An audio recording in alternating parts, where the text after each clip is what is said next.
Hey everyone, Genome here, come at you with the next episode in my interview series. This is the series where I talk to people who do interesting and or extraordinary things. Today's guest has come to me after, it was kind of happenstance. I do a comic book cover of the week series on my channel, and one of the books that I did was actually written by the man, and I was like, well, maybe I should reach out to him and talk a little bit about the subject firsthand. But lo and behold, the man is not just a one-book wonder. He has a deep and lasting impact upon the comic book community, toy community, and many other communities in general. So today I'm talking with none other than Bob Budiansky. Bob, how you doing this fine evening?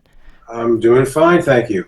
Great to hear, and really appreciate you getting back with me and making this really easy to set up and go. So hopefully it's a fun interview for everyone. Okay, so just basic questions. Just tell us a little bit about yourself, Bob. Any personal info you want to share with us. Okay, well, here I am in my house in New Jersey, which I share with my wife, and we have two children. They're adults. One lives in Berlin. She lives and works in Berlin. Thank you to her middle school and high school German teachers for teaching her German, and my son is a sophomore at UCLA right now, and he's still out there in Los Angeles. And other than that, I work out of my house. I can get into that a little bit later, what I do, and that's it. I grew up in New York City, grew up in the Bronx, and eventually migrated west to New Jersey. I used to do a lot of work in Jersey, specifically in Mahwah. I was over there quite a bit for technical training back when I was in telecom, so pretty state, at least the parts I drove through. New Jersey has a lot going for it. There's beaches, there's small mountains, there's hillsides, there's farmland, there's all sorts of good stuff. There's cities, there's suburbs, you name it, except for maybe deserts. New Jersey has it. All right, so before we get into like comics and all, see, you went to college in New York as well, right? Yes, State University of New York at Buffalo. And what exactly did you study there? Civil engineering. Civil engineering. So that's a long way from being a professional artist, wouldn't you say? That is very true. So when I got to Buffalo, and I knew I wanted to be a civil engineering major, but I also had an interest in artwork. I was, a novice artist. I liked drawing. I had a little bit of talent. I guess I had a lot of talent compared to most people I knew, but I wasn't quite professional level yet. So the first thing I did when I got to Buffalo was I joined the student newspaper, and I became an artist for the student newspaper. So the newspaper came out 3 times a week, and for the first couple of years I was there, I was an artist, and I would be assigned different newspaper articles to illustrate, to do some kind of drawing that conveyed what the article was about. And then when I got to my junior year, I became the graphic arts editor, and I started my own comic strip, which I wrote with a friend of mine. So I co-wrote it and I illustrated it, and we did that for 2 years. And then I continued as graphic arts editor for my senior year, and then I stayed for a graduate year, and I continued for another year. So for 3 years, I was the graphic arts editor. And the interesting thing about being the graphic arts editor at the student newspaper is that led to my job at Marvel Comics. That's interesting. So how did that actually come about? I mean, how did you either get your introduction or did you go out hunting for that specifically? Well, so what happened was, as I mentioned, I was a civil engineering major. I didn't think I would ever make a living as an artist or working for Marvel Comics. It didn't seem like a practical idea at the time. No. So I got a degree in civil engineering. I decided to stay a year for graduate school, and I was going for a master's. Actually, I decided to go for a master's, I should say, which would have taken 2 years. So at the end of my first year of my master's degree in transportation engineering, I dropped out. The reason I dropped out was one of the other editors who graduated the same year that I did, the previous year. His name was Jay Boyar. Jay got a entry-level job at Marvel Comics. He was the arts editor, so he was like in charge of movie reviews and stories about upcoming music concerts and things like that. Mm-hmm. And so he graduated and he got an entry-level job at Marvel in New York City. And he knew of my interest in comics and my interest in drawing. And so he arranged for me to come down to Marvel during holiday break. And I came to the office. I brought some samples of my artwork. He introduced me to the art director at the time. At the time was the art director was Marie Severin. She looked at my samples, and basically very kindly, politely said, "You should look for another career." That's gotta hurt. And so, okay, went back to Buffalo, continued my master's program, came down, I think, during spring break as well. I don't remember what happened then. But anyway, I met a few people. Eventually, Jay dropped out. Jay got another job. He didn't really want to work in comics. He just wanted to get a job in New York City. And so he got another job, and he said, "Bob, would you like to interview to replace me?" I said, "Sure." He said, "Just don't mention that you want to become an artist, because if my boss knows you want to be an artist, he won't hire you. He wants an editorial assistant to just help him around his office and do whatever editorial he needs to do." So I said, okay. So I got a phone interview with his boss. Spoke to him on the phone for about a half hour. My friend Jay and a couple other guys that I met there when I visited recommended me very highly and profusely to my prospective boss, and I got the job. So I dropped out on a Wednesday, and I was working there the following Monday. I didn't know that was going to happen. We should all be so lucky. I know that. Yeah. Oh, and by the way, my boss, this was an entry-level job, editorial assistant in the Marvel British department. My boss was Larry Lieber, Stan's brother. So that was my first boss at Marvel. So who would you actually credit, you think, with getting your foot in the door with Marvel? Would that be the recommendation that was given to you, or do you think it was more like just the amazing interview that you had when you first were well, I have to give a lot of credit to my friend Jay, who sadly has passed away. I mean, he went to bat for me. He let me know the job was available. He recommended me to his boss. None of this would have happened without his getting involved. You know, his keeping me in the loop. So all thanks to Jay. You know, doing the interview and speaking to my prospective boss, I'll give myself some credit. You know, I had to convince him that I was worth hiring. I don't think he was necessarily impressed with me. He just needed somebody who could start working on Monday.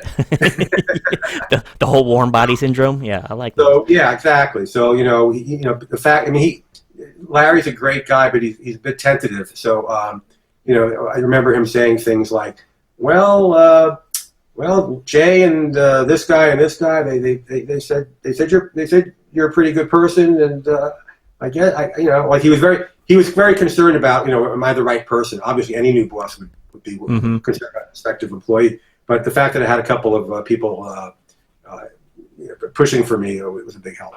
Yeah, sometimes you gotta be careful. A lot of people are singing your praises a lot, and you're like wondering, it's like, are they just doing this guy a favor, or what? So maybe I better get him and talk to him and grill him a little bit and see if this lofty expectation holds up. Well, of course. So, I mean, I was going to be working, 5 feet away from him in his own, in the same little office. So he wanted to make sure I was the right guy.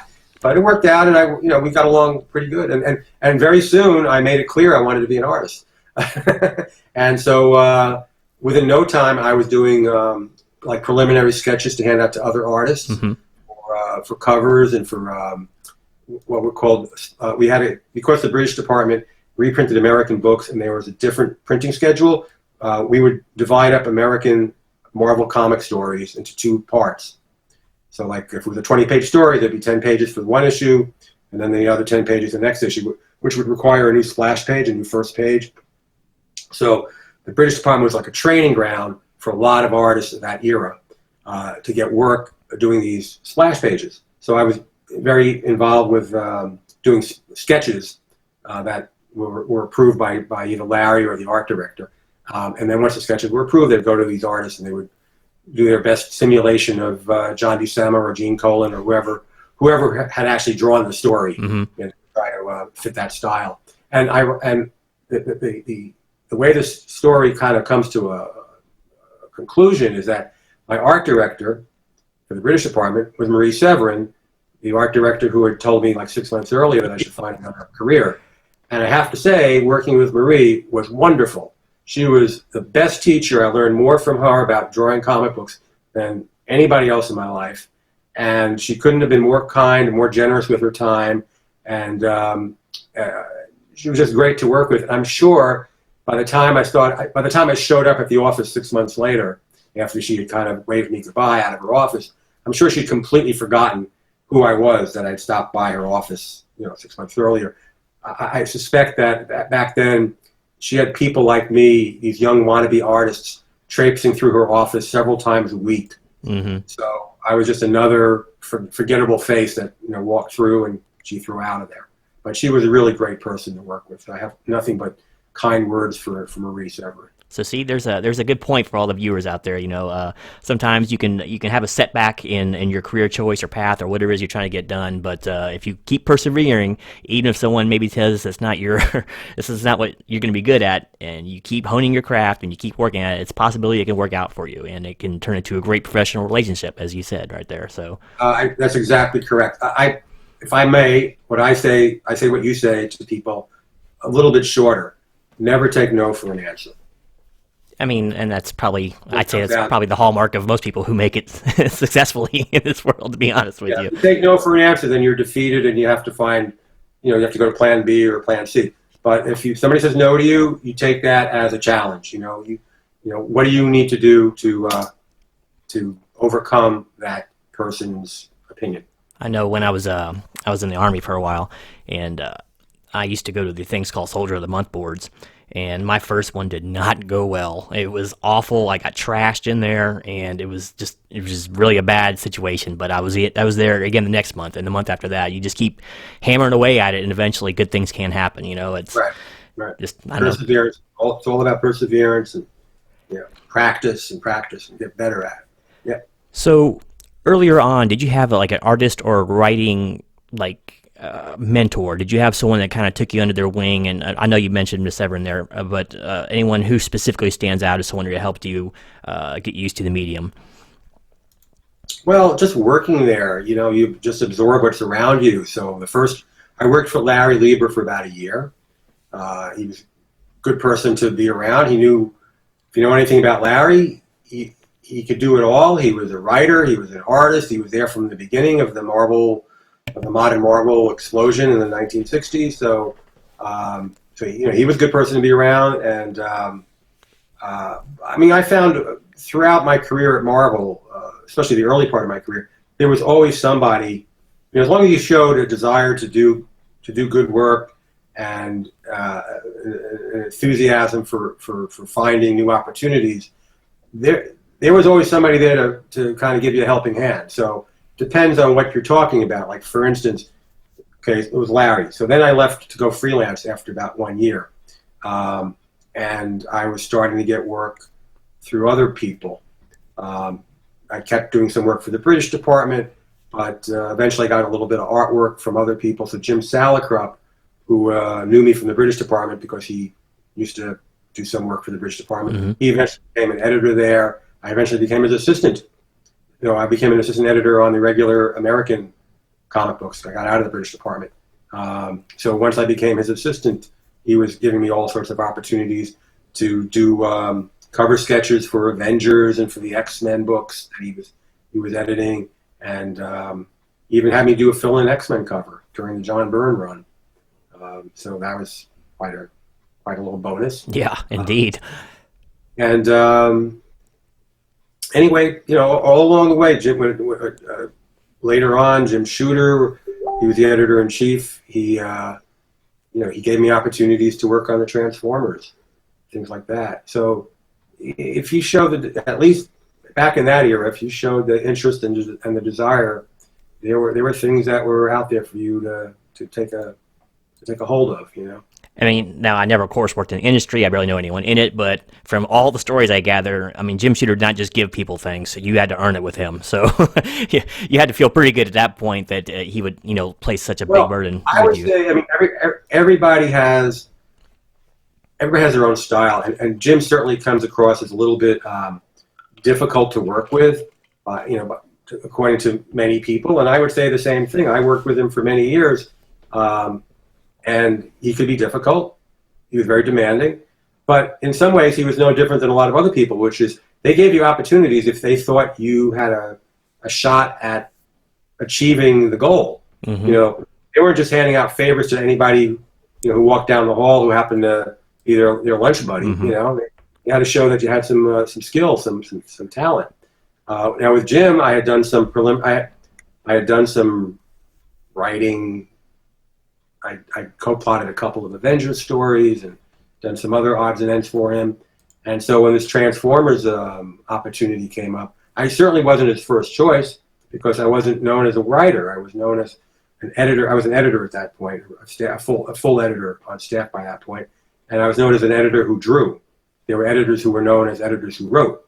So for this particular assignment, he went to the editors who wrote. The first editor that he hired who wrote, he didn't like what that editor turned in. So he rejected that, and then he went to the 2 or 3 other editors that were next on his list who wrote.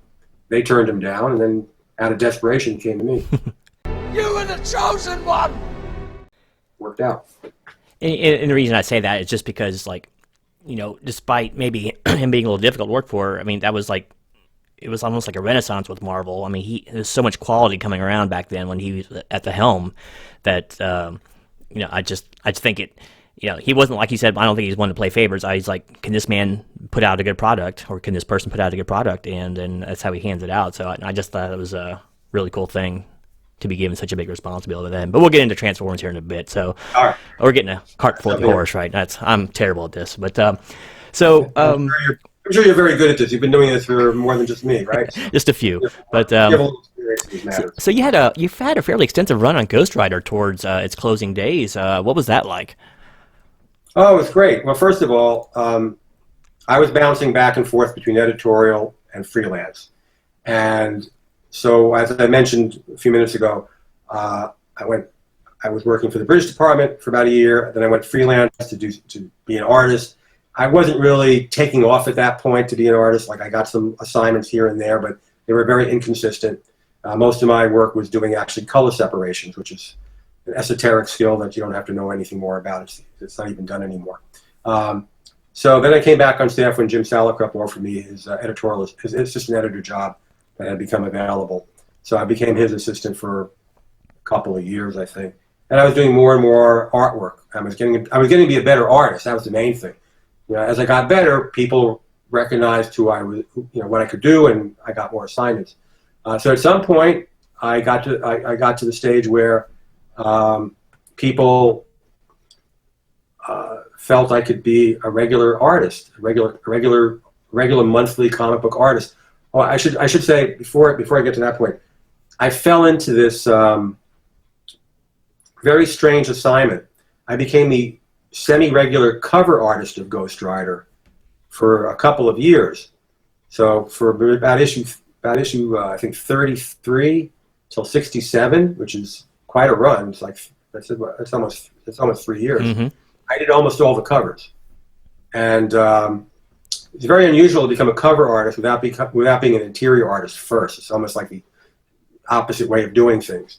But I was on staff at the time. I was still Jim's assistant, and so I was doing these covers. And then the opportunity came up to draw the inside of the book. At that point, there's no way I could be a full-time assistant editor and draw a monthly book. So I quit being the assistant editor, and I went freelance, and I took over Ghost Rider from, I think, issue 68 till its end, which was 81. And it was a lot of fun. As you can see behind my shoulder, there's a splash page of Ghost Rider from one of the books I drew. That's the original splash page from issue, I'll tell you in a moment, issue 77. And it was great, but it also was very time-consuming. I spent long days, you know, way past midnight drawing Ghost Rider. And I couldn't even keep up on a monthly schedule. I had a couple of fill-ins in my relatively short run. This will not stand. But it was a great experience, and I really treasure the time I worked on that book. And also, when I worked on that book, as soon as I got on the book, and I got on the book with a new writer at the time, which was Roger Stern. He wasn't a new writer, but he was a new writer to Ghost Rider. Mm-hmm. So Roger and I were a new team with the first issue that I took over the book, and sales started increasing, and sales went up pretty good, you know, like pretty substantially. for a while, and so we were the right people for the right at the right time for that book, I guess, and things improved. And what I tell people, which is kind of unbelievable by today's standards, is the book was canceled with issue 81 because sales had dropped down to only 100,000 a month. Are you kidding? When I took over the book, sales were, I think, a little bit under 100,000 a month, or maybe just around 100,000 a month, and we got it up to about 125,000 a month. And so that was great. And then it started dropping. Actually, it started dropping when our inker, Dave Simons, who was a terrific inker, left the book to take some other assignment. And he really gave the book a great look. And I gave him all sorts of credit. Like, he made the look. He knew how to draw leather. And he knew how to ink leather, I should say. And so when he left, the book was still a good book. My artwork, I think, was still pretty solid, but then it just wasn't the same, and sales started dropping. I think people noticed the difference. See, the reason I even kind of gave a giggle there is because Marvel right now would get down on their knees to sell that many copies of any book right now. Oh, I know. Believe me, I go to conventions over the years. I tell the story all the time that, and people obviously like yourself are like, really? They canceled a book that only sold 100,000? That would be a top 5 book these days, right? But times were different back then. That was a low-selling book for Marvel. It was a huge boom time, and actually we'll get into that a little bit later on because you were actually around for it. So, another reason I wanted to talk to you is because I do a bi-weekly show called Grader's Notes, where we take a book and we dissect it down from artwork to writing to overall concept. It's kind of a fun thing, little panel of 4 of us, and a couple of the guys on there really geeked out when they said I was going to talk to you, because the first guy, I'm going to read some questions that he had for you. His name is Metarog, Roger. He's a huge Ghost Rider fan from the Johnny Blaze area, and he's also a big Sleepwalker fan. He's got both. I think he has all of both runs. So I'm going to use his question. He had a couple questions there for you, and then we'll ask the Transformer question. That was the second one. Okay. Let's see. He says, Metarog asked, could you tell him the thinking process behind the end of Ghost Rider? Was it planned several months out or a gradual shutdown? We were notified a few months ahead of time. By this time, the writer was Mark DeMatteis, more commonly known as J.M. DeMatteis to his fandom, but I know him as Mark. Anyway, Mark DeMatteis and I were co-plotting the books by that point. And we were told several months ahead of time that the book was going to come to an end. And so we were able to plan a suitable ending. It wasn't like, we were just going to do that issue and it ended. But we planned an ending where Johnny and the love of his life, Roxanne, would have a happy ending, and Johnny would be separated from the demon that had been haunting him for years and years. And so it was all planned. All right, good stuff there. And he also wanted to, I'm not going to go through every question they ask, but he also wanted to let you know that, let's see, his covers were so good on that run, it really brought out the supernatural elements in Ghost Rider. He knows it's not a question, but it's an observation, so kudos to that. Let me tell you, Fred, okay, so since it's not really a question, but I'll tag on to that. So I mentioned earlier that beginning with, I think, issue 33, I became the semi-regular Ghost Rider artist. Let me tell you the story behind that, why that happened. Semi-regular cover Ghost Rider cover artist, I should say. So what happened was there was an issue, strangely enough, where the writer had written a story where Ghost Rider is fighting some aliens coming off a spaceship. Ghost Rider is associated with supernatural and demonic type characters, but it was the time of Star Wars and Close Encounters, so I guess the writer was trying to jump on that bandwagon. Anyway, whatever. So at the time, the editor felt that, I think the editor was Jim Salicrup, actually. So you were asking earlier who mentored me, so Jim gave me lots of opportunities. At the time, Jim thought that the artist who was drawing the interior of the book didn't grasp what the new look of outer space spaceships were like. That he might resort to the 1950s, missile-shaped or flying saucer-shaped spaceships. Default and he wanted somebody who can go in there and draw something that might appear in Close Encounters or Star Wars. So I also had a reputation of drawing detailed backgrounds. When I worked in the British department, one of our regular artists who drew Captain Britain was Ron Wilson. Ron was great at drawing characters and action, didn't care so much about backgrounds.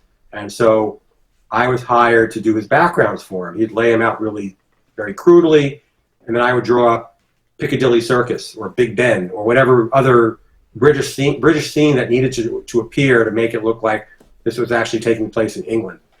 So I had a reputation of drawing very detailed type background imagery. So that led to, Bob, you could draw this Ghost Rider cover with a giant spaceship in the background that looked like it came out of Close Encounters.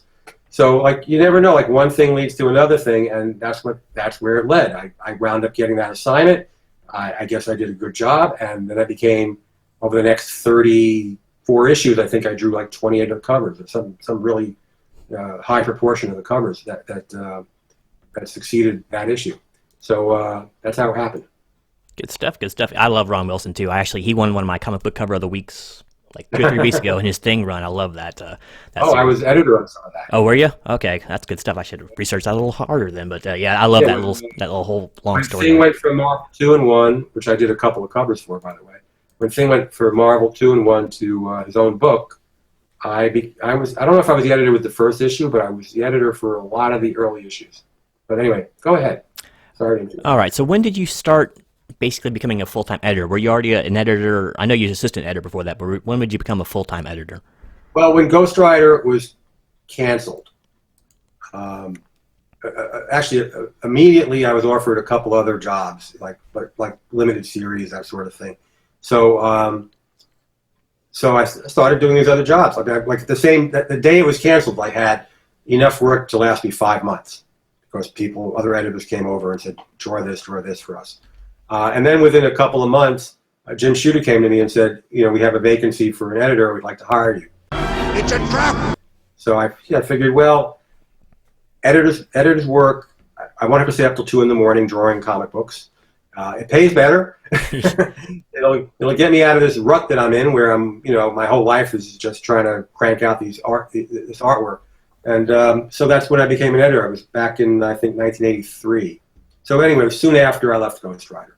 Did you enjoy being an editor, or was that something you just... Oh, yeah. I think that was probably, of everything I did at Marvel, being an editor was probably the highlight, because I got to work with lots of great people, both on staff and freelance, and the creative community, artists and writers and so on. Just wonderful to work with most of the time. Of course.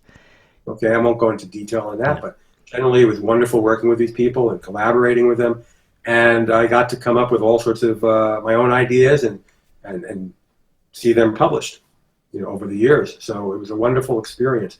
I was a full editor for about 13 years. It's a long time, and a lot of that time you were writing books too, weren't you, and putting out a series? Yes.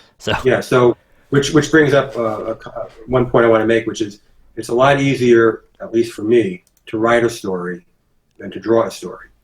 If I'm going to draw a full 20-page comic book, I pretty much have to devote a full day to draw one page, if I'm lucky. Mm-hmm. And I have to be at my drawing table doing that page.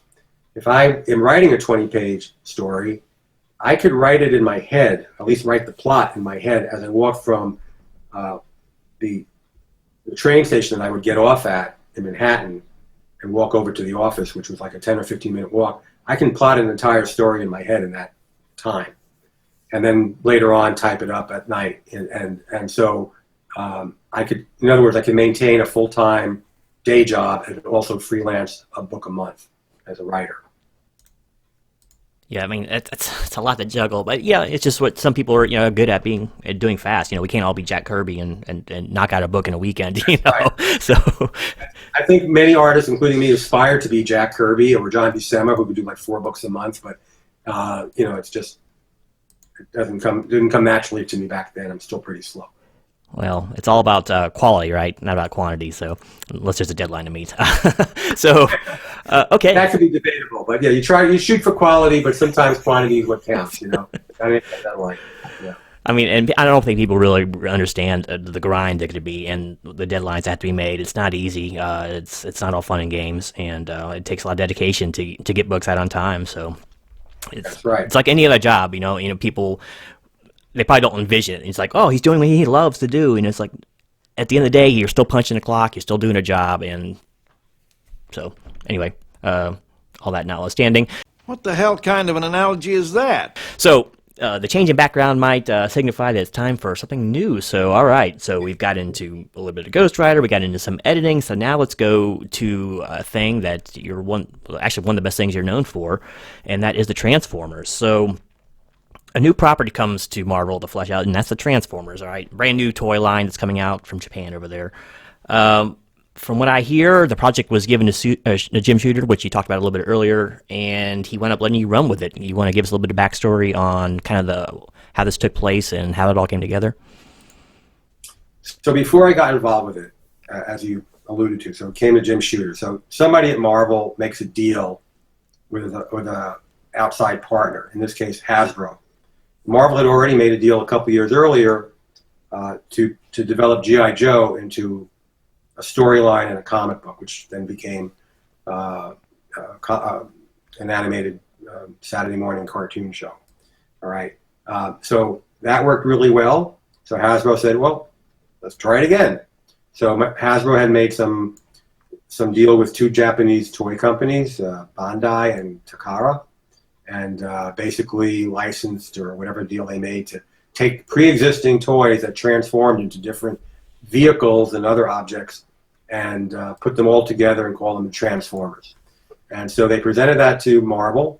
I think all Hasbro had as far as story was the title, the name of the toy line, which was Transformers, and then the bad guys would be called Decepticons, and the good guys would be called Autobots. Take it away, Marvel. So whoever made the deal at Marvel, I wasn't there at the deal making, but the publisher or the president of the company, I don't know. Anyway, that stuff gets passed down to the editor-in-chief, which was Jim Shooter. And Jim Shooter is the person who wrote the backstory. He did it as part, he likes it, as he's told me, he did it as part of his day job. He didn't take an extra dollar for it.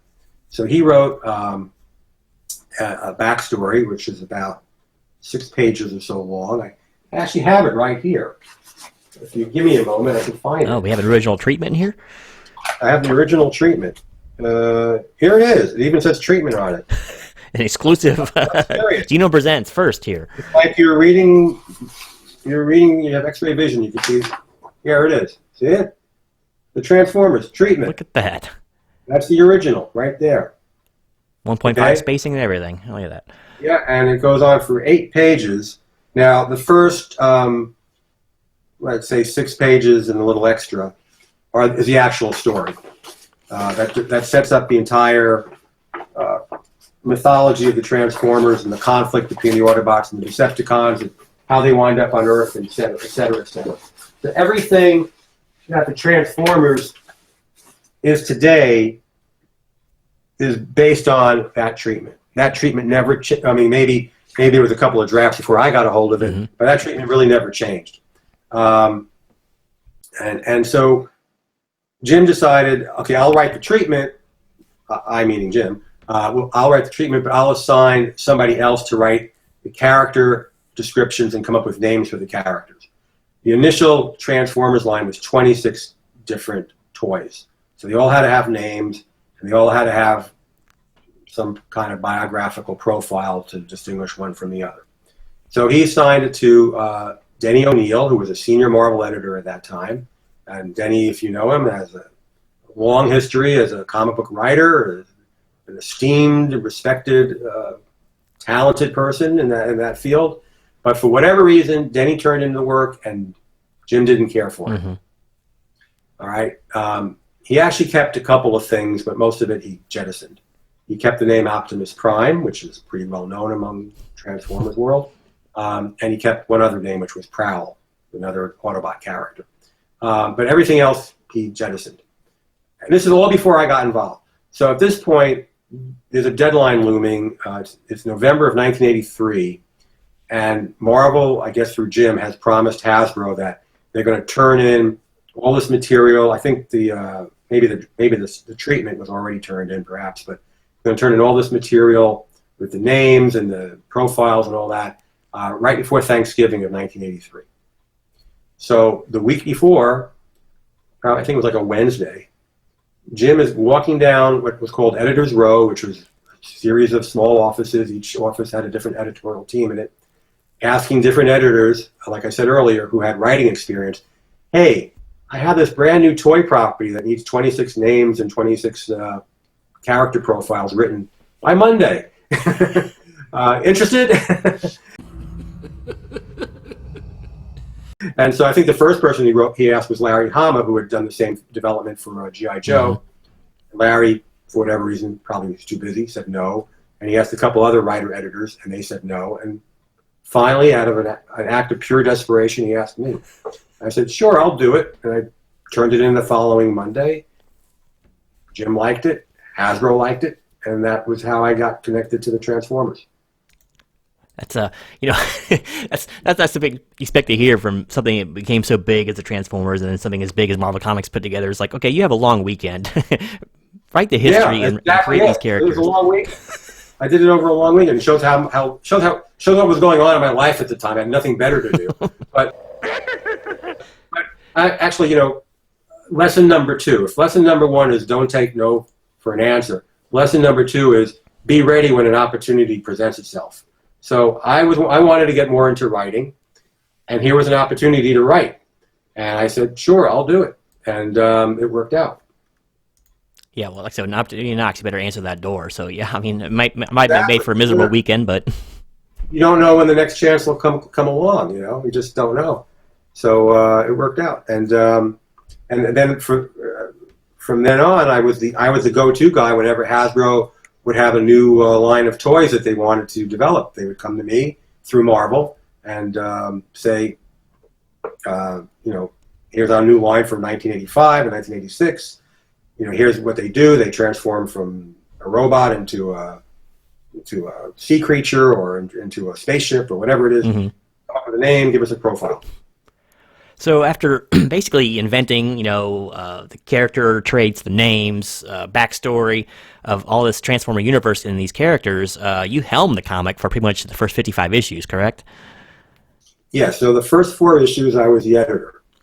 So at that time, Jim had recently made me what was called the Special Projects Editor. He decided that Marvel was getting so many of these partnerships with different licensors, whether it was toy companies, movie companies, eventually the National Football League, that was a few years later, but all sorts of different companies were coming to Marvel, wanting Marvel to wave their golden wand over their property and make it into something commercial, something that would excite the public.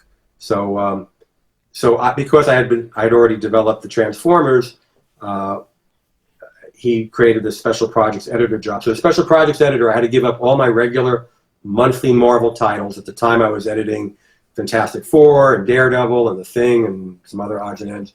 I said, you can only edit special projects, which means either licensed properties or limited series. So Transformers qualified as both. The initial Transformers was planned as a 4-issue limited series. So I was the natural choice to edit something I had already involvement in. So I edited the 4-issue limited series. And little did we know that it would turn into a big success, and then we continued it with issue 5. Once it became a regular monthly comic book, I could no longer edit it because it didn't fit within my purview as Special Projects Editor, but I could write it. So when the new editor took over, he asked me right away, he said, Bob, if you were editing this book, what would you do? And I said, well, Jim, it was a different Jim. I said, well, Jim, I would fire the writer and hire me. I'm your huckleberry.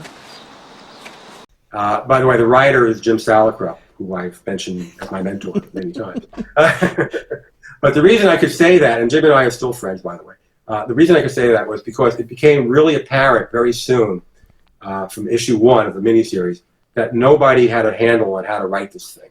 So I basically took over the role, even though I was editor, of dictating the plots to the writers, which is not my job as editor. My job is to hire the writer, and the writer's supposed to figure out the stories and run them by me, and we come to an agreement, but basically it's the writer's job. So in 4 issues of that miniseries, I had 3 different writers, which is not a good track record for a 4-issue miniseries. So it became clear to me that nobody knew what they were doing. Nobody was that invested in it. But I felt that I could, if I took a crack at it, I would have a pretty good handle on it. And so that's what happened. So I took over as the writer with issue 5. So the whole time you were sorry, I'm getting an echo there. The whole time you were working on Transformers, at least those 55 issues, you were also a full-time editor, correct? Yes. How hard was this to juggle? I mean, working on a book full-time and editing full-time.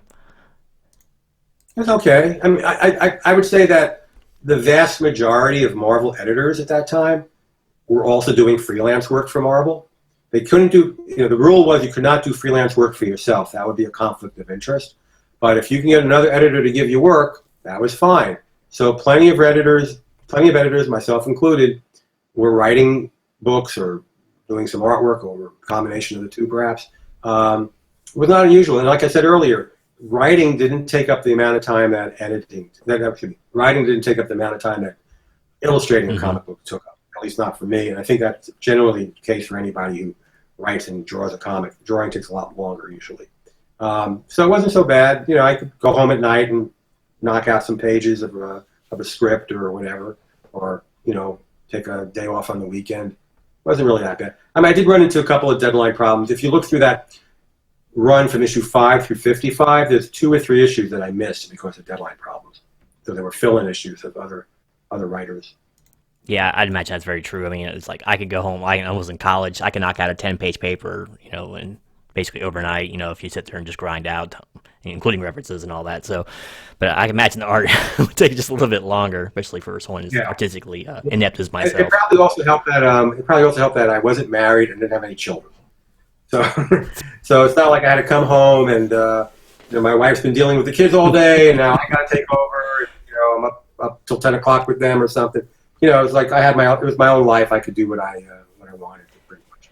So one of the other panelists I mentioned earlier from my show is named Mr. Miracle, Dave. He's a Canadian friend of mine, and he had a ton of Transformers questions. I think some of them will get answered naturally, and we've already talked about it a little bit. I'll try to work a couple of them in. The first one he really wanted to ask is, did Hasbro give him an action figure and ask him to write a backstory, or did you just have how did you actually envision the character? Is it physically or just some a little bit of guidance they gave you? So the initial Transformers were already before they were out there as Transformers for the public to buy as a toy. They already existed. They were all just adaptations of pre-existing Japanese toys.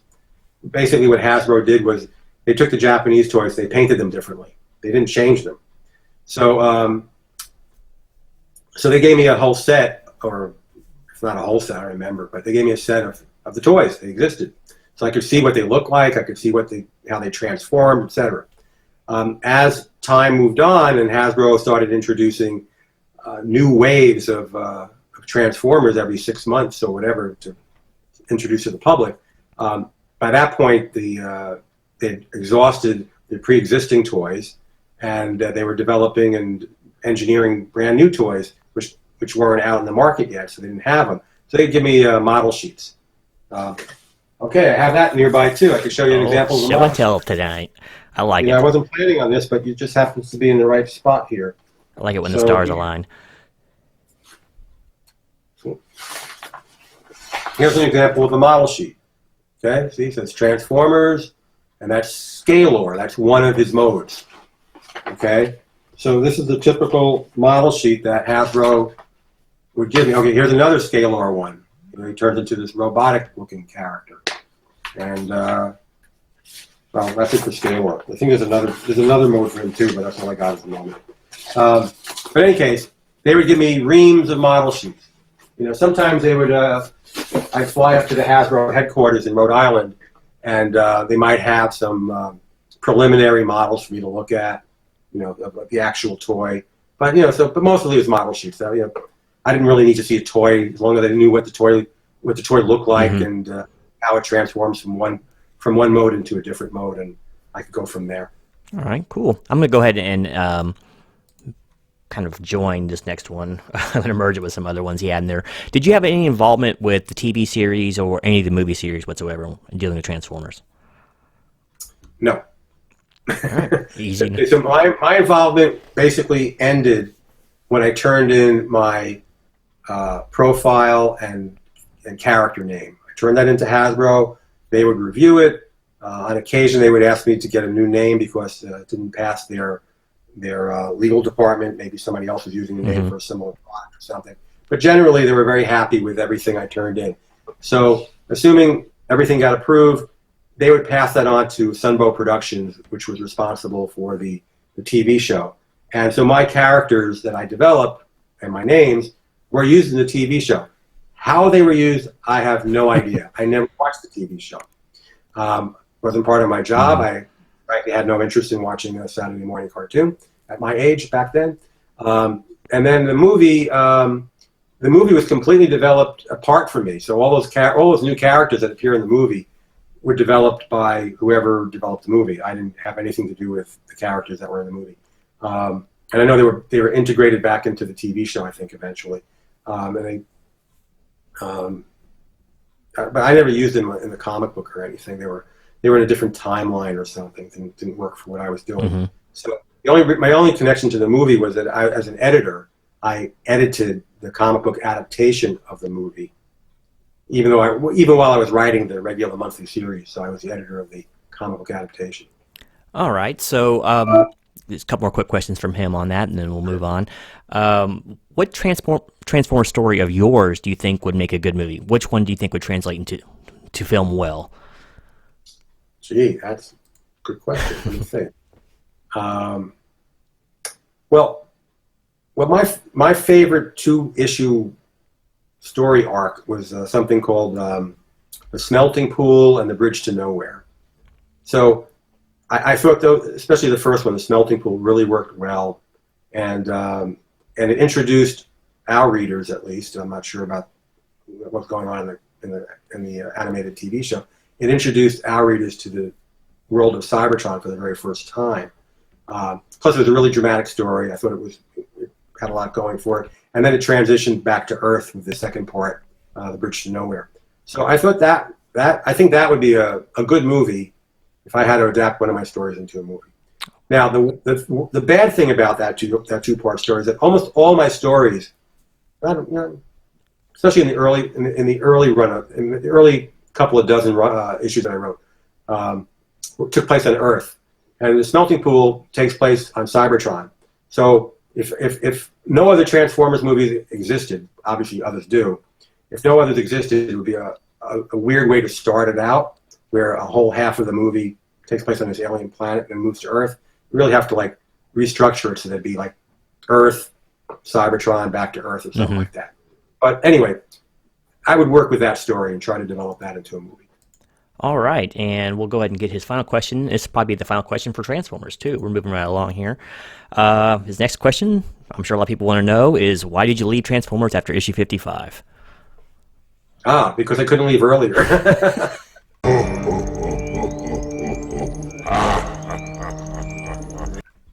I've been trying to leave for like a year. Okay, so I loved working on Transformers, but the biggest problem with working on, well, let me tell you why Transformers was such a good thing for me to work on. Because I got to play in my own sandbox.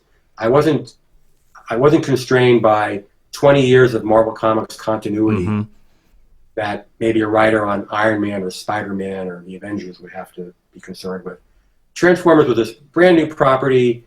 Jim Shooter had created this treatment, and everything I did built on this treatment, and there was nothing out there that would contradict anything I did because it was all new. So that made it like a great book for me, at least, to work on, because I could pretty much have carte blanche to do whatever I wanted to do. So that was the good thing. But the bad thing about working on the Transformers was because the Transformers was so successful as a toy, as I've mentioned a few times already, Hasbro kept coming out with new waves of toys every few months. There'd be another 10, 20, 30 toys. And part of Transformers, the comic book, part of its reason for existence, a major part probably by Hasbro's point of view, was to promote toy sales. So I was expected to introduce the toys into the comic book when they came out with new toys. And, at first I was able to do it and, integrate it with everything else I was doing. But after a while, it became kind of unwieldy. And I was getting a little bit tired of having to put aside characters that I had developed, storylines I had developed, just so I could introduce another dozen characters that within a couple of months. So I became kind of burnt out on the book. So I was really at some point probably, I went to issue 55, but somewhere in the 40s, probably I was going to my editor. My editor at the time was Don Daly. I was going to Don, probably every week. Don, I really want to get off this book and do other things. Can you find another writer? And he's, Bob, we really need you. We really need you. I don't know who else to get. So I kept on the book for probably a few more issues than I would have otherwise. And the way I eventually got off the book was I took a vacation to London in the February of 1989. And I had already met Simon Furman, who, as anybody who knows Transformers comics, has been long associated with the Transformers as a writer. Simon was working for the Marvel British office. By the way, the successor to my Marvel British department, where I began working at Marvel in 1976. Marvel had established their own office with their own publications in England, and so Simon was working there as a writer and an editor, I think. Anyway, he was doing fill-in issues. Like I said, the publication schedule of British comic books was very different than American comics. British comics came out once a week.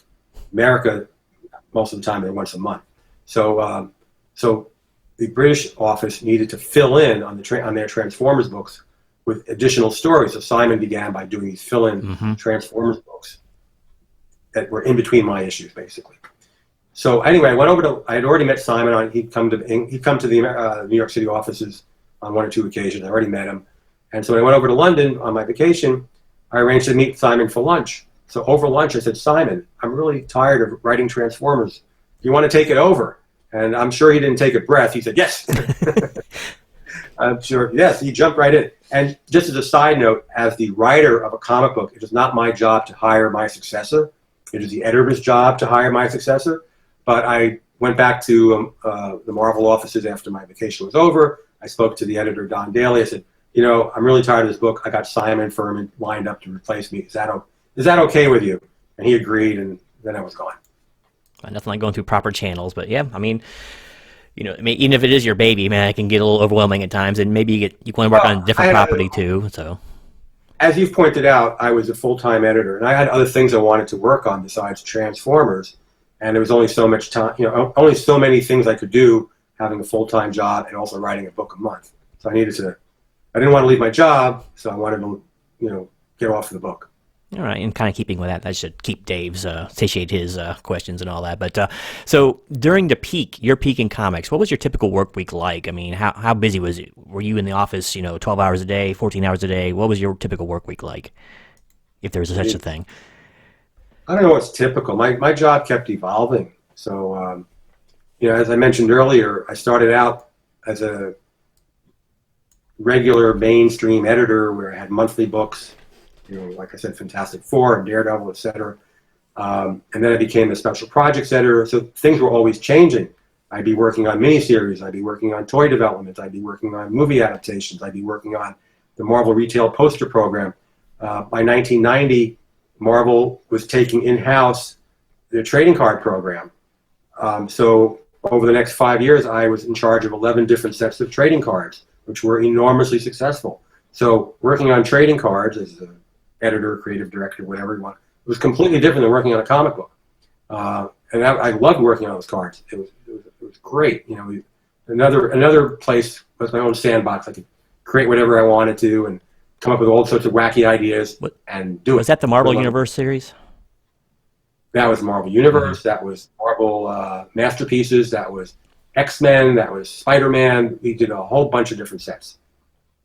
And they all came out within that period between 1990 and 1995, at least the ones that I was involved with.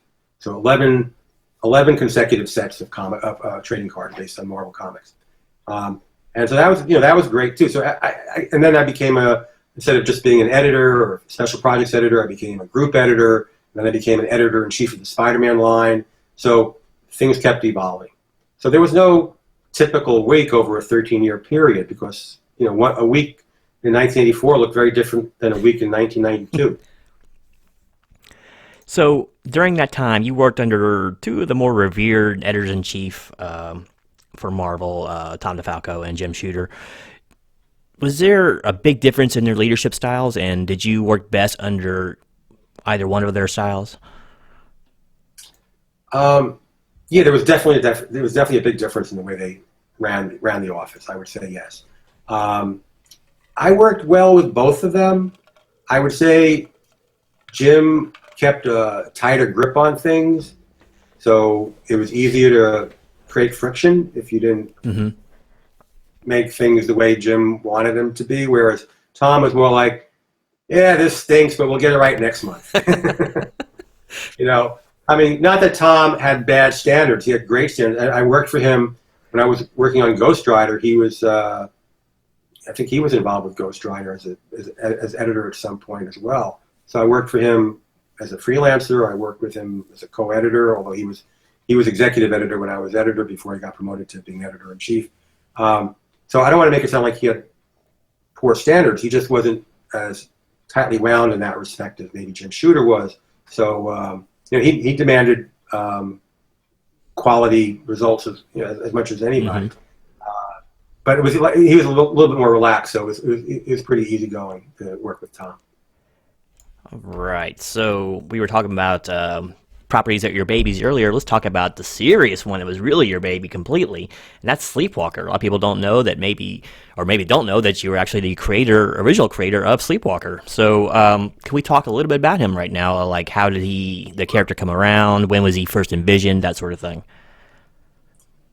So my first inkling of Sleepwalker was sometime in the mid-1980s.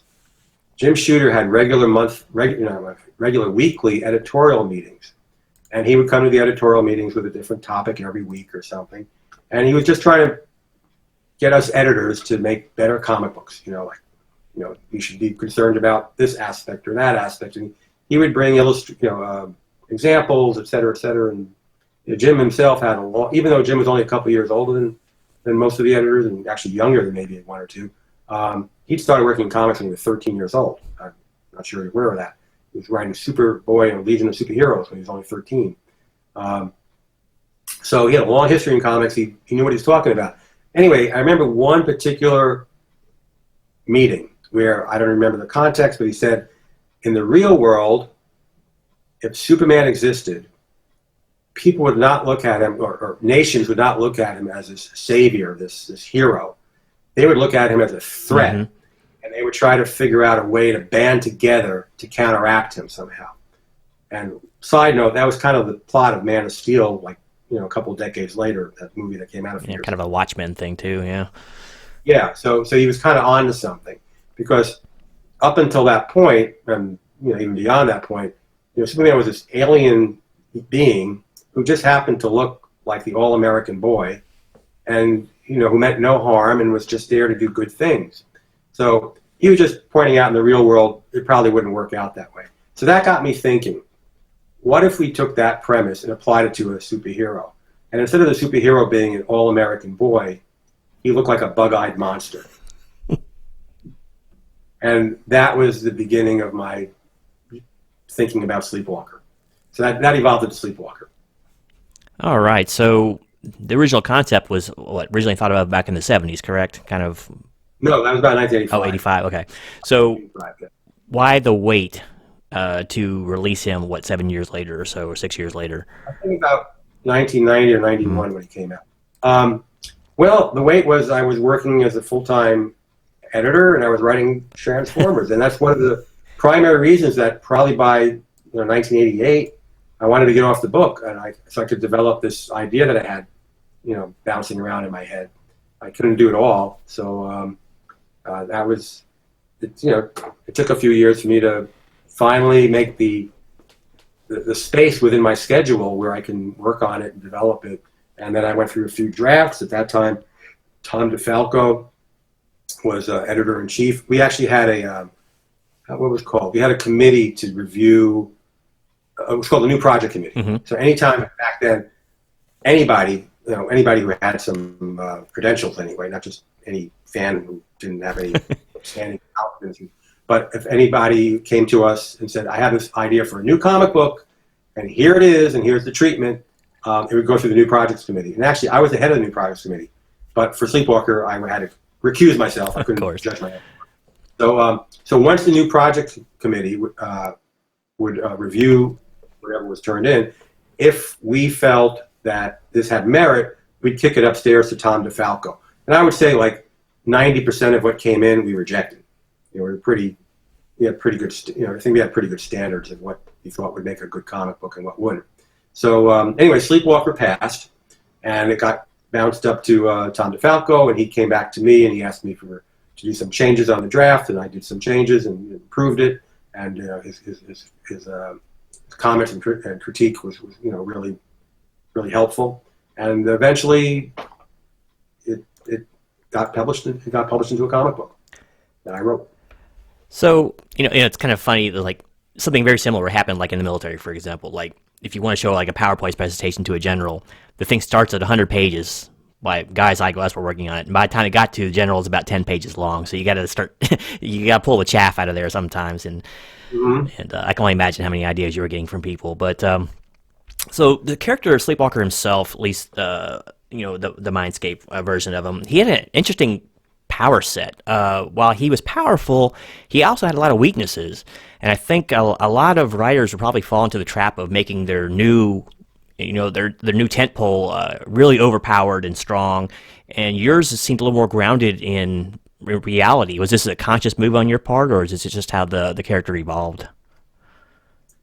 I just looked at him as, okay, going back to Superman, I think Superman's biggest flaw is that he's too powerful. You're right. It's tough to find the right antagonist to come up against Superman.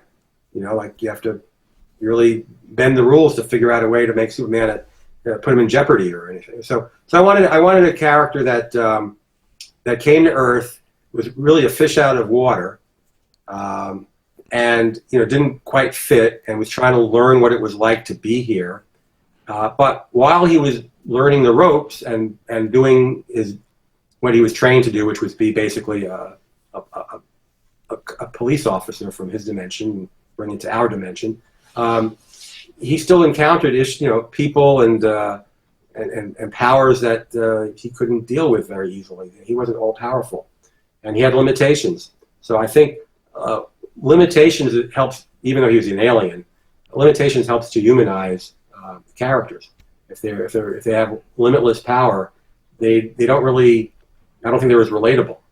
I think we're all imperfect. We all have our limitations, and I wanted Sleepwalker, although I want him to be more than just a human. I wanted otherwise to be probably too pedestrian. But I also wanted him to be relatable. That hey, this guy, he can't do whatever he wants. He has restrictions on it. Even before there was lockdowns and quarantines, he has his own restrictions. So anyway, I thought that made him a more interesting character, especially as we learn more about him. Indeed, and I've said this many times. Marvel, especially even DC, falls into this trap sometimes. There's too many really overpowered heroes, and where is the risk? I mean, where is the tension? Because he's going to be able to overpower anything that's put in front of him. So it's almost like they've written themselves into a corner. You can't kill the Hulk anymore. It's impossible. Yeah. Rise from your grave. So there's no real stakes. I don't find those kind of heroes compelling at all. I like the ones that, it really could be their last mission, but that's just me. Well, being able to work with this alien character, I could give him a whole different set of imperfections or weaknesses that we wouldn't even consider. So one of my better ideas, I think, was around issue 13 or 14. I made him addicted to certain colors. Like that didn't exist in his world. He just became, kind of a blithering mess in front of a certain color. And So I was able to play around with him and do things that, maybe wouldn't work with just a human being. Yeah, because I remember he got addicted to light for a while, wasn't it? And then, Yeah, a few things like that. And I know if he left the ground for too long, he would start to weaken. So there's a lot of, Right. The higher up he went, the weaker he got. so a lot of cool things that come into On play. the other hand, there was one other thing that he defeated a villain because he didn't have a particular weakness. This villain her name was Lullaby, and so she preyed on people by making them fall asleep and fall under her power, so they would obey her commands. And Sleepwalker, she tried that on Sleepwalker, and it turns out Sleepwalkers never sleep, so she was defeated. So Much like accidental immunities. yeah, well, you just made an assumption that her power's going to work on him like it works on all these other people that she'd been controlling, but it didn't, because that was the punchline to the whole story. Sleepwalkers never sleep, which, by the way, I stole from the very first comic book I ever bought. The very first comic book I ever bought was Justice League of America #6, The Wheel of Misfortune. You can look it up. And in that, Professor Amos Fortune imbues the Justice League members with bad luck, because little did you or I know, we all have luck glands within us. What? Did you know that? I did not know that. We all have luck glands. So he blasted all the Justice League members with a ray of bad luck to give them all bad luck on their luck glands. Okay, so that worked up to a point, except for the Martian Manhunter, because as the Martian Manhunter broke out of his bonds, says, "I'm a Martian. You don't have luck glands." I love that. It's not too good against fire. So I used it. It only took me 40 years later, whatever, 30 years later, to use that in a comic book story. And by then, statute of limitations are worn off. Right. Sorry, I'm getting a little bit of echo there on what's going on. But so this is the very first issue. I remember buying this off the newsstand when it first came out. So how'd you feel when you got the go ahead and get this book and have your baby? Great. Like getting Marvel to publish a new comic book that was not a brand extension, meaning not another X-Men comic, not another Spider-Man related comic. It was quite an achievement back then. I think it's virtually impossible these days. I don't know. But it was quite an achievement to get Marvel to agree to publish something that had no connection to anything else in the Marvel universe. When Stan and Jack and Steve Ditko were working in the 1960s, there was no blueprint, there was no Marvel universe, so they could create everything from the ground up. But once all those things got established over the years, it became very difficult to introduce new characters and new teams of characters that didn't already somehow connect or exist in the Marvel universe. The only way Marvel was successfully doing it, frankly, was by licensing properties like G.I. Joe and Transformers, which really weren't connected to the Marvel universe; they stood apart. So I thought it was quite an achievement on my part to be able to sell an idea that stood on its own, at least for a few years. So I was really happy. So you wrote basically the entire Sleepwalker run, I think, all but 2 issues, I think it was. Right. How did it feel? I mean, did you really enjoy working in that run because it was your baby, or was it, once again, did it just take over professionally as another job for you? Well, it was very different than Transformers. Well, obviously I had more control over it because it was my baby. Nobody was dictating to add another dozen Sleepwalker characters because we were coming out with toys in a few months. Maybe it would have been better if they were coming out with toys of a whole bunch of Sleepwalker characters. Might have sold the book better.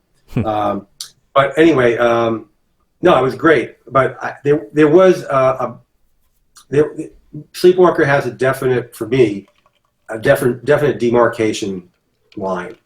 So when I got the go-ahead to do the book, I went to the editor, Don Daly, who was the editor, my last editor on Transformers, and he agreed to edit Sleepwalker for me. I said, Don, my number one choice to be the artist on this book is Brett Blevins. I thought he was the perfect artist for the book. And amazingly enough, he said yes, which is really, considering Brett's a really talented guy, and I'm sure he had his choice of a lot of different opportunities at that time, and he said yes. He liked the idea. We worked really well together. But after 17 issues, and he also missed 1 or 2 issues that were fill-ins, but I think about 15 out of those 17 issues he drew. After 17 issues, he did have another opportunity that he wanted to explore, so he left the book. And to me, that was a crushing blow. Don Don Daly scrambled around for an artist that could replace Brett, and it wasn't the same for me. You know, Brett was able to convey more of what I was trying to get across than the artist who succeeded him, who didn't have his experience. And so after that, I think my interest in the book, as well as this, my interest in the book waned because I didn't feel I was getting the results I was hoping for, and sales were dropping. So it reached an inevitable end, I think, with issue 33. So basically, the book almost, from my run on it, was almost cut in half. First 17 issues with Brett and a couple of fill-in artists, who, by the way, were excellent fill-in artists. One was Rick Leonardi, one was Joe Quesada. Mm-hmm. So couldn't ask for better fill-in artists. And then the other remaining issues with a different artist who made it more challenging for me to keep my enthusiasm up where it had been. Yeah, I mean, you used to working with... That's a lame excuse. As a writer, I should always be doing great work, but it did start to slide for me. I mean, speaking of great work, this is actually the issue that started it all for me. Oh, there you go. That's why. This was the one that won my cover of the week, like a week or two ago, and just. Thank you. I'm very flattered. Hi, beautiful. I'm sure Brett would be too. Amazing artwork, and I went into great detail about how much I liked it. But so it's funny how these things kind of work out. So let's see, where was I here? Now, over your career, did you, maybe outside of just Sleepwalker, but over your career, was there any particular characters in specific that you really enjoyed working on, or any particular books? Well, I don't know. There's so many things I worked on. Most of my time at Marvel was especially when I reached editor status, was mostly a real joy. Like I said earlier, I loved working with so many of the writers and artists and people on my staff and other people who, down the hall who maybe I had to collaborate with on one thing or another. It was great. So I worked on a lot of fun projects over the years. I don't know. I mean, trading cards was great. Working on Transformers, both as an editor and a writer, was great. Developing Sleepwalker and seeing that published was great. Having an opportunity to draw Ghost Rider and also start learning the ropes of writing by collaborating with Mark DeMatteis was great. I'm sure there were other individual projects, like a movie adaptation here or there. I thought about it; they were a lot of fun. Most things were pretty good. I mean, some things were more, some things were more challenging than others. But overall, it was a good gig. Overall. I wish I'd realized that you worked on the trading cards. I had some of those. I could have showed those off in the background too. But I look very forward to those in my youth, picking up those packages. So great stuff there. I know it's getting a little bit late for you, so just a few more questions, and we'll go ahead and get on out the door. I'm in no rush. Whenever All you right, want. perfect. I like that. The man's he's got stamina. He's still got the editor stamina. I like that. So this one's a little bit more esoteric, but you were working in the industry at the height of the comics boom. I mean, it was going gangbusters from the early 80s up. It was just skyrocketing up. Did you foresee the eventual crash that was going to happen because of this, or did you think it was just going to stay like this forever? Well, yeah, we all knew it was coming. It was pretty obvious. What happened was, so back around 1989, 1990, I think, Marvel was sold to some company, some group that was controlled by Ronald Perlman, who's a corporate raider, I think, or he acquired companies.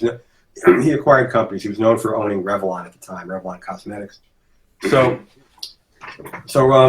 Marvel got acquired by Ronald Perlman's subsidiary company, and at first things looked pretty good because what happened was Marvel went public, which any of you financially oriented people would know means that Marvel was now on the stock exchange.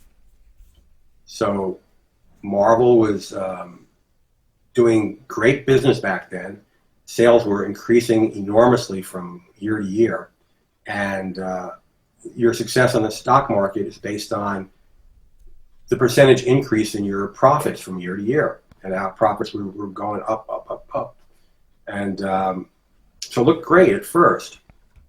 But what happened was there's this pressure once you're on the stock market to continue that rate of increase. So if your sales went up 25% last year, you're expected to go up 25% this year and 25% next year in order to maintain your stock price. But the last thing you want to happen is for your stock price to start dropping. And I think Marvel sales, when I say 25%, that might be conservative. They might have been going up 50% for a year or two. I don't remember. But in any case, so the powers that be, the people who were now running Marvel, decided, well, the way to guarantee, since sales couldn't keep going up, sales could not go up infinitely. And even they realized it. And we in editorial certainly realized it. And a lot of the sales increase was fueled by speculators. Yep. At that time, there were a lot of number one issues coming out, like the new X-Men books that came out at that time, and X-Force, and the Todd McFarlane Spider-Man. So all of these were helping to fuel this speculative bubble. People were buying up not one issue, but 10 issues or 20 issues or whatever, and sales were going through the roof on these hot items. And of course, that was fueling a big bubble in our profits. But we in editorial knew that could not last forever. We can't just keep pumping out number ones that people are going to buy 15, 20 copies of a piece. So what happened was the Marvel management, the people who make these kind of deals, started buying up other companies, figuring we'll add to Marvel's bottom line by buying up these other companies that will add their profits to Marvel's profits to make more profit overall. Unfortunately, what that meant was when they buy up these other companies, it's not like they write a check and they give it to whoever owns that company and says, here. No, they take out a loan on Marvel. Mm-hmm. Marvel owes the money. Marvel has to collect the profit. They have to take the profits that they get from these companies to pay back the debt that they're now in. So if they bought a company for $25 million, maybe only a couple of million of that is invested from somebody's pocket. The rest is a bank loan or whatever, however those financial arrangements work. And so very soon, Marvel became a company that was $600 or $700 million in debt because of all these acquisitions. And most of these acquisitions went south, meaning they tanked. Marvel bought up. I take some of the blame here because our trading cards were so successful. Mm-hmm. Initially, Marvel was going to these trading card companies, Impel and Fleer, and having them produce the cards. We produced the artwork, and they produced the cards and sold it through their distribution system. Because Marvel cards was so successful, Marvel went out and bought the trading card companies. Okay, well, that was just at the time when there was a baseball strike, there was a hockey strike, and it killed the trading card industry. And it wasn't that, those companies weren't just selling Marvel cards; they were selling baseball cards and other sports cards. So those companies tanked, and they bought up they bought up Malibu Comics because Malibu was using this crazy new coloring system called Photoshop, which they didn't understand. So rather than hire a couple of people who knew how to use Photoshop and a couple of early Macintosh computers, they bought a whole company just to use their colorists. And Malibu Comics tanked. And anyway, one after the other, these investments went nowhere. And Marvel wound up with $600 or $700 million in debt and was heading toward bankruptcy. So in January '95, Marvel had massive layoffs because we had to cut overhead. And as the year progressed to 1996, it was clear Marvel was going to do the same thing. And so Marvel, like the same approximate date, like the first Wednesday after New Year's, as they did in '95, in '96 they also had massive layoffs right after New Year's. And I was one of those people laid off, by the way. And literally hundreds and hundreds of employees were shed in these massive layoffs. So it was obvious to everybody. I even went out to lunch a couple of weeks before the '96 layoffs with probably about 10 or 12 of us editorial people or editors and assistant editors. I literally went around the table of us and I said, okay, you're going to stay, you're going to stay, you're going to go, you're going to go, you're going to go, I'm going to go, you're going to go, you're going to stay. I was able to point at everybody. It wasn't an official announcement yet, but I knew it was coming. We all knew it was coming. And we were able to predict, who was going to survive and who was going to be let go. So it was not a surprise. Yeah, it was quite time. I was actually out of comics by that point. So, Oh, and soon after, by the way, just a little postscript. After I was gone, so I wasn't there at the time. Marvel went bankrupt. Marvel declared bankruptcy. From meteoric highs to cavernous lows. Exactly. Yeah, because I think the word is over-leveraged. Marvel was over-leveraged. They could not pay their creditors these hundreds of millions of dollars in debt that Marvel as a publisher did not acquire. Marvel's management acquired by buying up all these other companies and saddling Marvel with all this debt that they could not pay back. And it wasn't just the debt from actually purchasing companies, because they actually acquired the debt of the company they purchased as well. So it's a gigantic snowball. I don't know that. That's possibly true. Maybe you read that. But just buying the companies is a cost of buying a company, and you've heard the expression "other people's money." They were using other people's money to buy those companies. They were using Marvel's good name to go to creditors and say, "Lend us, tens of millions of dollars so we could buy this company, and we'll pay you back." And it didn't work out that way. So while we're on the subject of money, here's kind of more of a personal question. Please feel free not to answer if you don't want to. But was working in comics a lucrative occupation for you? I mean, were you able to put money away, or was it a paycheck to paycheck kind of deal? No, I put a lot of money away. I'm not going to go into dollar and cents figures, but being an editor in the 1990s worked out very well because editors got paid okay. I kept advancing up the editorial ladder, so my salary went up when I went from being a regular editor to a special projects editor to executive editor to editor-in-chief of the Spider-Man line. So I kept getting bumps from those, they were kind of like promotions within editorial. Mm-hmm. Plus, in the 1980s, Jim Shooter established this royalty plan. So creative people on comic books got royalties based on sales, but so did editors. So if you were working on the right combination of books, you could make a good amount of money just being an editor from royalties of those books. And plus I worked on Transformers as a freelancer, and I got my freelance paycheck as a writer, plus I got more royalties because Transformers sold really well. Mm-hmm. So yeah, there's a lot of different income streams. So I did okay. Depending on where you are at Marvel, if you were in the production department doing pay steps and corrections, you probably were going paycheck to paycheck. Although a lot of those guys got freelance work too. If you were, a full editor, you probably made a solid living. And if you were Jim Lee or Chris Claremont or Todd McFarlane back then, you probably made a really good living because your books sold and you got tremendous royalties. All right, so we're done. We're done with Marvel now. We're done with comics. I meant to ask. I forgot to ask about when we were talking about Sleepwalker. That's now a live action movie, is it not? So yes, sort of, yes. So what happened is about probably like 5 years already.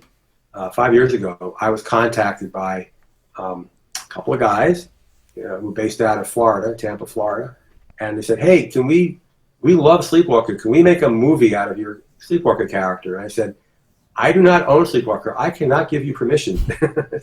That's Marvel. So you could do what you want. More power to you. I'm very flattered. Thank you." But anyway, yes, those gentlemen did go ahead and make a movie, what's called a fan film. They're not going to release it commercially or anything like that. And in fact, the movie premiere was supposed to be at a film festival in Tampa on March 20th.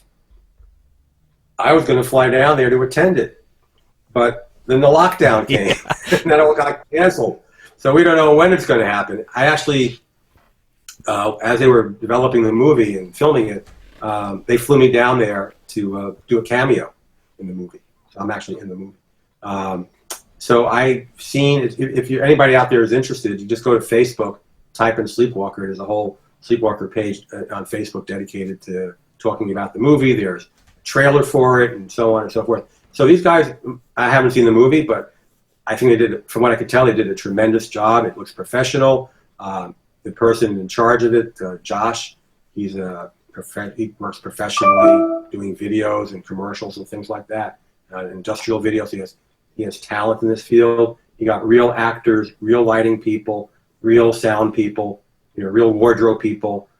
got me. I'm not an actor, but he got real professionals to help him do this movie, and he even went out and got special effects to make Sleepwalker look like he's doing Sleepwalker type things. I guess I haven't seen it all, but yeah. So one of these days, hopefully sooner than later, Josh will be able to arrange to have this premiere at a theater somewhere in Tampa. That's got to be a great feeling, man, to have a character that you basically brought to the public's eyes. To now be a movie. Yeah. I'm as I've told people, especially about Transformers, which is much more in the public eye. You know, people ask me over the years, what do you think of the Transformers movies? And I say, well, when I was working on the comic book back in the 1980s, there was no way I could imagine that, 15, 20 years later, there'd be this multi-billion-dollar franchise live-action series of movies. A lot of it's CGI, obviously, but that there'd be such a series that would come out of these characters that I helped create.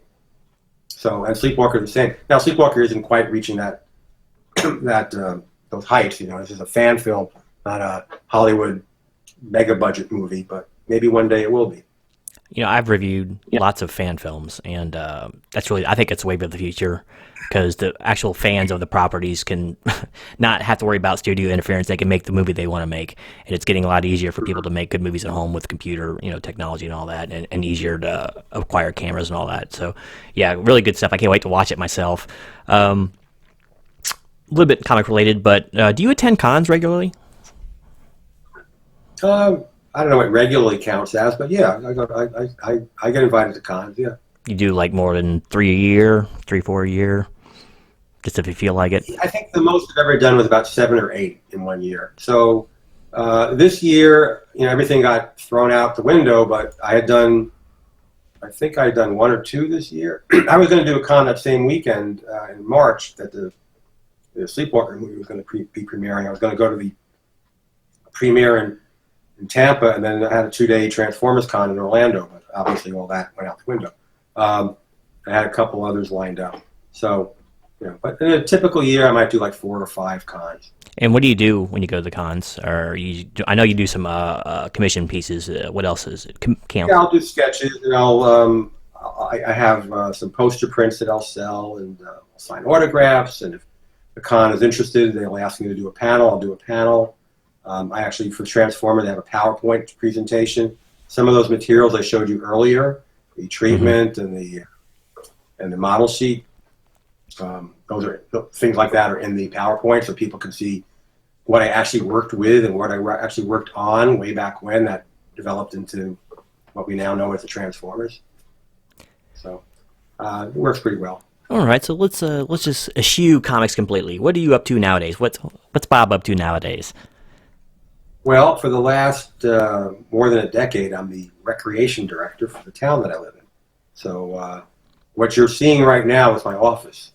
I work out of my house. It's a small town, so I run the recreation committee. I run the recreation department out of my house, and so that's been fun. It's nice to interact with my neighbors and provide the different recreational services. We do things like Easter egg hunt and holiday celebration and things like that. And meanwhile, I'm also providing programming for seniors and summer camps and so on. But so much of that has been put on hold or canceled because of the situation we're presently in. So I've been doing that. And I also do art commissions. I go to conventions. I get commission work, not just from conventions. People find me over Facebook. I have an agent who gets contacted and asks me to do commissions for different clients. So I have a commission right here. Everything's within arm's reach. See, I'm working on one right now. This is a recreation of a cover that Gil Kane drew of Ghost Rider. Shut up and take my money. So I was asked to work on this for a client, and so I'm in the middle of that. And so I do commission work. I have a backlog. So you were saying to me before the show, I could promote myself, whatever I want to do. I don't want to over promote myself because I do have a backlog of commissions, and I'm kind of slow to get to them. But if anybody's interested out there, who sees this for me to do a commission for them. Best thing to do is to send me a message over Facebook. You can find my name and just type my name in, and it'll get to me, and I'll get back to you. It's probably the best way to contact me. So so I do commissions, and I'm the recreation director for my town here in New Jersey. All right. I'll put links below in the description to social media so you can get a hold of them a little easier.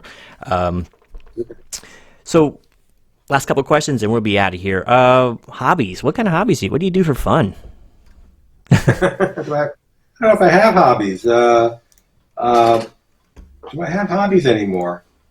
I'm just busy working and taking care of the house. Like I was texting you earlier today, I washed 2 cars today, washed my bicycle, and tuned up my bicycle.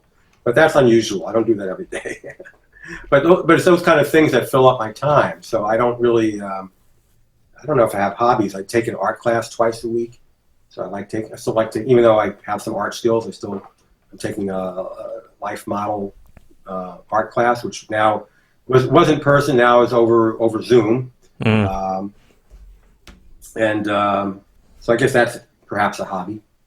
But really, I don't think I have really intense hobbies. I don't go out golfing or anything like that. So that's all right. I have my own. I got a plethora of things that I do, but I would call anything other than YouTube is probably my only really regular hobby that I do. I do oil paintings every now and then, landscapes, that sort of thing. But I mean, it's like photography when the mood strikes me. But I mean, yeah. So it's nothing too organized. It's very random, which like my channel is.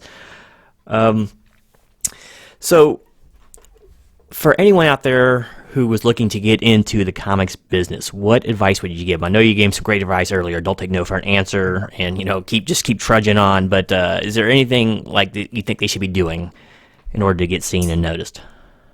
I'm so far removed from the comic book business these days that it's really, I may not be the best person to ask that question, because I wouldn't know how to get into the comic book business if I started out today, even with my background. As I understand it, people self-publish. It's much easier to self-publish these days. You want to get something concrete into somebody's hands.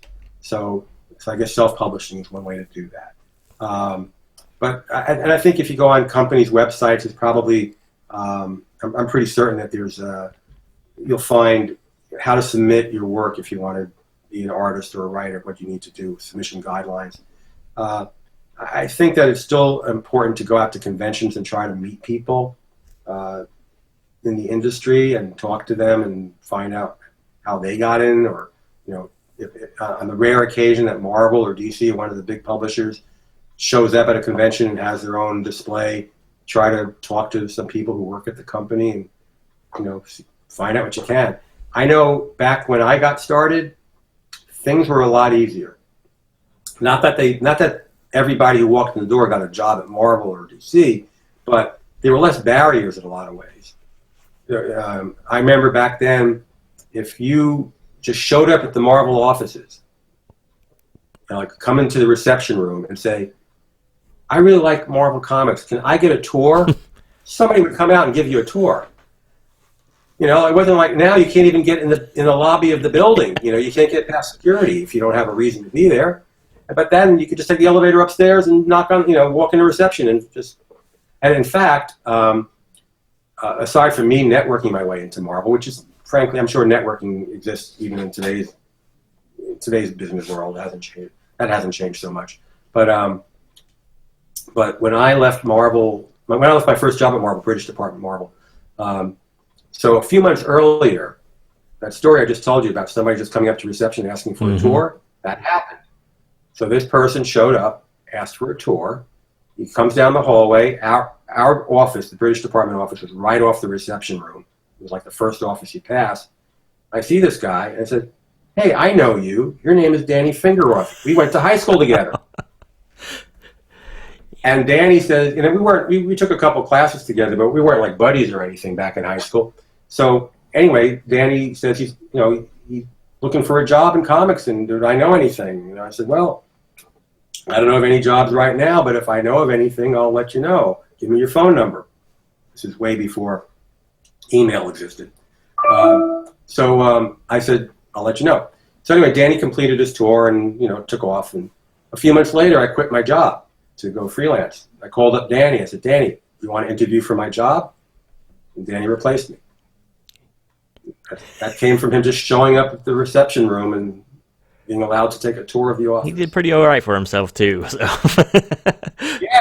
Yeah. Right now, he just came out with a book about what was the name of Stanley biography. He just wrote a Stanley biography a couple of months ago. So that all started just at some random meeting in a hallway at Marvel Comics. The guy who I kind of remembered from high school. I hadn't seen him in 5 years or so. Gotta love networking. So. You worked with a lot of really creative people over the years. Is there any particular event or hijink that really stands out to you that got pulled in some of the offices? There were a lot of hijinks at Marvel. The one that stood out. Okay, this is going to sound very odd.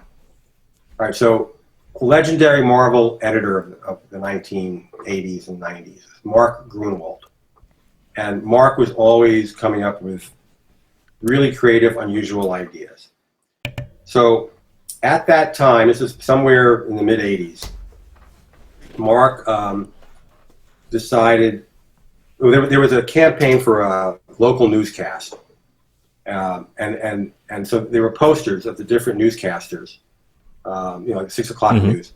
There were posters that were on, in buses and on bus, bus kiosks and subways, wherever. There were these posters like, something like it said like, "We're there for you," or some motto like that. And it showed each poster with a big close up of the face of one of their newscasters. And so Mark, for some reason, fixated on one of the newscasters, Michelle Marsh. Okay, so she was this very pleasant looking, brown-haired newscaster, and it was a headshot, just like you're looking at me now. It's very similar, like from the neck up. All right, and it was a pretty big poster. It's probably like a 20-inch poster, so it was a pretty big shot of her head. So Mark said to people around Marvel, especially the starving, assistant editors and freelancers and all that, said, "I'll give you $1 for every one of those posters you steal from me." Or words to that effect. I'd buy that for $1. All right. So before you knew it, his office had stacks of these Michelle Marsh posters. I'm kind of outing him. Mark is no longer with us, so I think he's beyond the clutches of the law. But so finally, he accumulated all these posters, and when he went into his office, he had lined his office with the posters. So they were on the floor, on the ceiling, on the walls, on the windows. He even cut them out so that they were on his desk drawers and his file cabinet, so you could pull out the drawers. So he kind of cut them so that you could pull them out, but you'd still see the posters on there. So it was really bizarre, but that wasn't the most bizarre part. So eventually, after accumulating all these posters and decorating his office, he announced that there would be an M Day. Okay, so M Day, he said, everybody come down to the office at a certain time on this particular day, and we'd see what M Day was all about. Round up the usual suspects. So he went in the office, and he cut out each poster so that you just had the face. You didn't have the rectangle around the face. You just had the face of Michelle Marsh with the eyes cut out, and he put a rubber band around the back of it. So everybody who walked in the office got to wear a Michelle Marsh mask. And he had one of our other editorial people who was into videotaping, he's into video. He had him videotape this entire performance art piece that he created in his office. So if you ever see this video, it's maybe on YouTube for all I know, I don't know. You see this sea, this office, which isn't that big, with like 30 or 40 people crammed into it. This sea of Michelle Marsh faces staring at you through these eyeless holes. It is the most bizarre thing. And just to show you how everybody was in on it, even Jim Shooter, who was editor-in-chief at the time, participated in this event. This is the kind of things that went, the kind of ideas and bizarre happenings that went on at Marvel that really made it like a wonderful place to work, because you can do all sorts of, as long as you got your work done and you weren't hurting anybody. I guess in this case, Mark was perhaps desecrating the local CBS News advertising campaign to some degree. But as long as you got everything done, and you could take a little detour like this every so often and do one of these things. So that's what I remember the most of all the bizarre happenings back in the Marvel days. If you want to spot Jim Shooter, look at the guy whose head's about touching the ceiling. That'll be him with the mask on. Right. Well, exactly. That's exactly what it looked like. It was like all of us people who were like between 5'5" and 6 feet tall, and then there's this one giant Jolly Green Giant behind. But it was a wonderful occasion. As an aside, Mark Grunwald had my favorite run on Cap ever. I loved his writing on Cap. Mark was a really talented writer, and going back to what we talked about a long time ago about how can you be an editor and a writer at the same time? How do you manage it? Mark used to be an editor, and I think he wrote at times he was writing 2 books a month, more than just 1 book a month. He was writing Cap, and he was writing Squadron Supreme and some other series here and there. So he really hustled back then. Well, I'll tell you what, grass don't grow beneath his feet. So hey, I've been talking your ear off all evening, so let's just get down to one final question and we let you get back off to the land of slumber. So is there anything else you'd like to share with us? Any projects that you're currently working on? Any appearances that are coming up? Anything like that? My active days of comic book writing and artwork are pretty much over. Although last year Marvel did a special edition called Marvel 1000 and Marvel 1001. And for Marvel 1001, I was contacted. I did do a single-page Sleepwalker story that I wrote and drew. So that was my reintroduction into working for one of the big companies. I did my 1-page Sleepwalker story. I don't know if anything like that's about to happen again, but but meanwhile, I'm pretty much limiting my connection to comic books to convention appearances and occasionally doing art commissions. I'm not actively working on my dream graphic novel project or anything like that. I'm just not doing it. Maybe one day an idea will strike me and I'll say, I'm putting all this other stuff aside. I'm going to be focused on creating this whatever and publishing it somehow, but I'm not doing it at the moment. That does raise an interesting question. I did say that was my last. Okay. Let me mute that real quick. If you get the call tomorrow, they're going to give you a book. Do you think you'd take it? It depends. I'd be interested. I'd be interested, but I don't know. It really depends on what they offer me, what kind of deadlines there are, what kind of money is involved. At my stage in my life, I don't want to make my life more miserable. I can pick and choose. If somebody invites me to a convention, I can say yes, I can say no. If somebody wants a commission, I can say yes, I can say no. One of the things I do, which I understand is very different from other people doing commissions, is I take no money up front. I refuse anybody who offers me money up front. I refuse to take money because I don't want to be holding somebody else's money while they're waiting for me to do a commission. I don't want that kind of pressure on me. I don't need it. I don't need the money that desperately. So I say no to that. My recreation job that I mentioned, recreation director, even though in theory I report to the mayor, in reality I do whatever I want. I report to I have a recreation commission I also report to, but pretty much I run the show as I see fit, and I've been doing it for 13 plus years. So apparently the powers that be are happy with the way I do it. So my point is, I have managed to carve out this phase of my life to fit how I want it to be. I don't need somebody to impose on me something that I find unpleasant. Hopefully I continue to have that kind of freedom of choice where I can make my own rules for myself and not have to make them for me. It's very nice to see someone who a certain industry made up a large portion of their life. They leave that industry and they have their own next portion of their life. They're not having to cling on completely to that original industry to keep eating and all that. You have a life outside of comic books and other things. So it's a nice change. You don't want to hear some horror story about it. One thing I like to tell people. Okay, so I'll just fill in one little gap that I won't dwell on it. But in between, I worked as an assistant creative director at Scholastic Publishing, the children's book publisher. So mostly it involved graphic design on a computer, which I just picked up fairly recently before I took that job. I started taking some classes in it.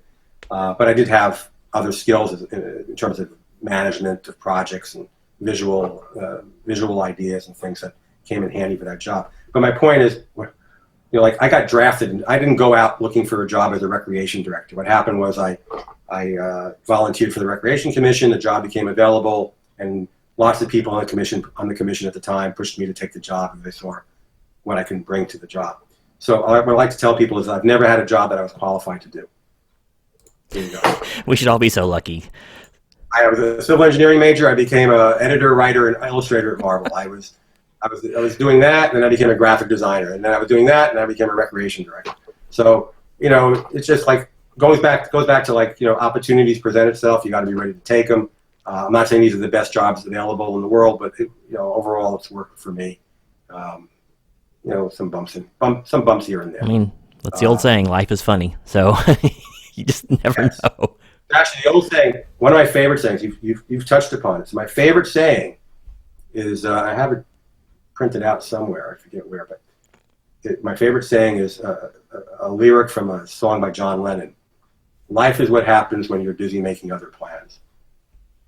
That puts it in a nutshell. You never know. You're making these plans to be doing this and this and this, but meanwhile, you're living your life, and it takes you in directions you don't expect necessarily. Just gotta go with the flow sometimes. So, Bob, I just want to give you my heartfelt appreciation for coming on the show this evening and talking with us for quite a while. Actually, I was surprised how long this went on. I meant to streamline it, and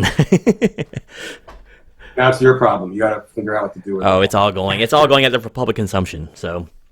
But yeah, once again, thank you so much for sharing all your stories with us this evening. And once again, I'll have links to Bob's social media in the description below if you want to get a hold of him for commission or whatever else you want to talk to him about. Unless you have something else further, I'll go ahead and let you get off to blissful slumbers. No, it's been delightful. I had a great time talking to you, Dave, and good luck to you, and let me know when it's up there on YouTube. I'll look for it. I'll do you proud. I'll be putting pictures and stuff floating around in there, so it might be a couple days while I edit it, but it'll be up. So take your time. So thanks again. So hopefully this answers some questions that any of you out there might have about any of the properties we talked about this evening. Of course, there's a lot more body to work to Bob's comic career and all that, but I'll leave that for the viewer to go through, or if you want to talk about that, that's on you guys. But anyway, thanks again for watching. Don't forget to like and subscribe. Stay tuned for more interview content coming up in the semi-near future. I have a couple more lined up that I think people will enjoy. And until next time, this is Genome and Bob Budiansky, out.